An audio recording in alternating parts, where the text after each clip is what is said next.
We're going to talk about wireless, some things that you can do and why we need to do it. And this is important for you personally. Now, how many of you, I used to ask how many of you have wireless? How many of you don't have wireless at home? 2. Okay, 2 people don't have wireless. You need to protect your network at home. There's a lot of reasons why you need to do it. Now, sometimes people say, oh, well, I don't care. You know, the phone company's trying to rip me off, so what if my neighbor uses my network access? You know, they're having a tough time. You know, let them go ahead and use my network. But you need to think about how it could personally affect you of some unknown person using your network. For example, do any of you have neighbors that are around 16 years old? Do they do anything on the internet that they shouldn't? Is there any organization out there going after individuals and suing them for illegally sharing files? Yeah, it's called the RIAA, the Recording Industry of America, right? They're going after people for sharing files, music files. Now imagine, 16-year-old, he wants to go and share and download and upload music files. Well, he knows that if he does it from home, it can be traced back to him. Well, why not connect to your network? Now, when the lawsuit comes, who's going to get sued? Not the teenager, you are. Now, remember, this is a civil lawsuit. Essentially, you're guilty till you prove yourself innocent. So how are you going to prove that you didn't share the music files? Well, the only way is you're going to have to give your computer up. So all of the stuff that you have, if you haven't backed it up like we're going to be talking about, now you're really in trouble. Think of really bad ways, you know, child pornography. You know, that's really bad. People can use your network to do things that you don't want them to do. So some security things. Number 1 is change the SSID. That stands for the Service Set Identifier. That's the name of the network. So you know right now, if you have let's say a Linksys router at home, probably one of the most common. By default, it's called Linksys, right? You want to change the name. But don't change it to something that identifies you. You know, don't name it Chris Schroeder's Home Network. You'd be surprised at what people do. Things that I've seen. I've seen people name it their name. I've seen people go, oh, well, I'm going to put it my address. I've seen people put their password as the SSID. I have seen people put their encryption key as the SSID.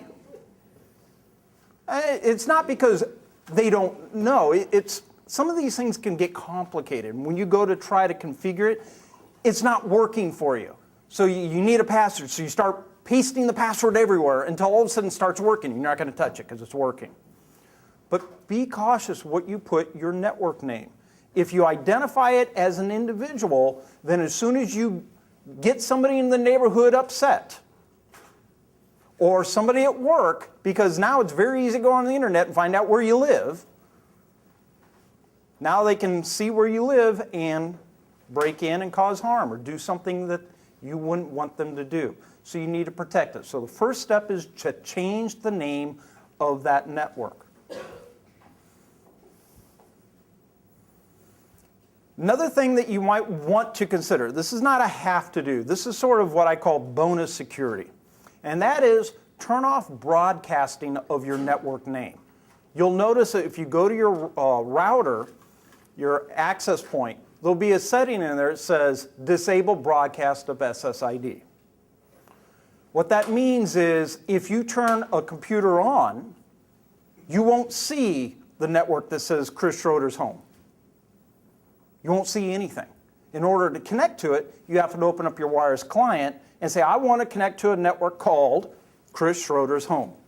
And then it'll connect. But it's only bonus security. It's not real security. The reason why it's not real security is that information's still there.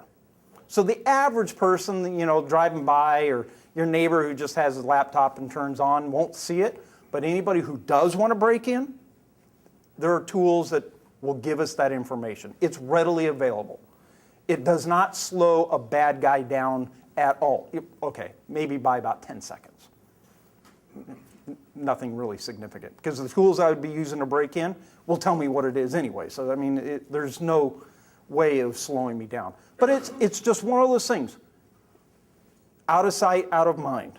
That's the idea. And this is just for the drive-by folks, the neighbors, and somebody just happens to be driving by. Encryption. Now, if you have a wireless network at home, it better be encrypted. That means secured, where you need to put a password in order to connect to that network. If you don't, then anyone in your neighborhood can connect to your network and do bad things. Now, don't think that, oh, well, I live, out in the middle of nowhere, and, my closest neighbor is 300 yards away from me. They couldn't connect to my wireless network. Don't believe that myth. It's a myth. You need to protect your network. Now, how do we protect it? Well, there's a couple of different types of encryption. And we have WEP, WPA, and WPA2. Bad, better, best. Now, WEP. Some of you very well may be using WEP. It stands for Wired Equivalent Privacy. You may look at it and say, well, at least it's some encryption. Some encryption is better than no encryption. Well, when it comes to WEP, if somebody wants to break in, it's a speed bump. It will literally slow me down. In order for me to break into a network that has WEP, will take me at the max 5 minutes to break in. It's that fast to get in. All you need is the right tools, and they're free. So you don't have to go and buy some $50,000 piece of software to do this. It's freely available. It literally takes less than 5 minutes. So if you have WEP and somebody wants to get into your network, they will be in 5 minutes. Yes? How can you tell which one you have? Your wireless client may tell you, it says WEP or WPA, or you connect to your access point and see what it's configured. And it will be named WEP, WPA, or WPA2. Now, some of the downsides of encryption, other than it could slow the network down a little bit, is compatibility. The more secure you become, the less compatible it is. So if you have older computers, or let's say you have a TiVo, a Series 2 TiVo where you have a wireless adapter, it does not have the capability of doing WPA. It can only do WEP. So you may have to do some consideration. Do you upgrade the TiVo? I mean, if it's that old, maybe it's a good idea. Or do you accept the risk of having an encrypted network that can be easily broken into? Because be completely honest, having WEP or having no encryption is not much of a difference to somebody who wants to break in. Okay? You get up here, WPA2 is the best that you can get. It is very strong. WPA is good. There are some weaknesses with WPA. And in fact, if you have a wireless network that is using WPA and you haven't changed the default SSID, so you have a wireless network called Linksys, and you're doing WPA, it'll take me about 10 minutes to break in. But if you've renamed that network to something else, Joe Bob, and WPA, I cannot get in. It's a technical issue. The access point itself. Now, when you have an access point, let's say it's a Linksys or a Belkin or D-Link, whatever brand that you have, you open up a web browser and you type the address into the address bar. It's usually something like 192.168.1.1. And then you're given a password prompt. Now, what is the default password for Linksys? Admin. We all know that.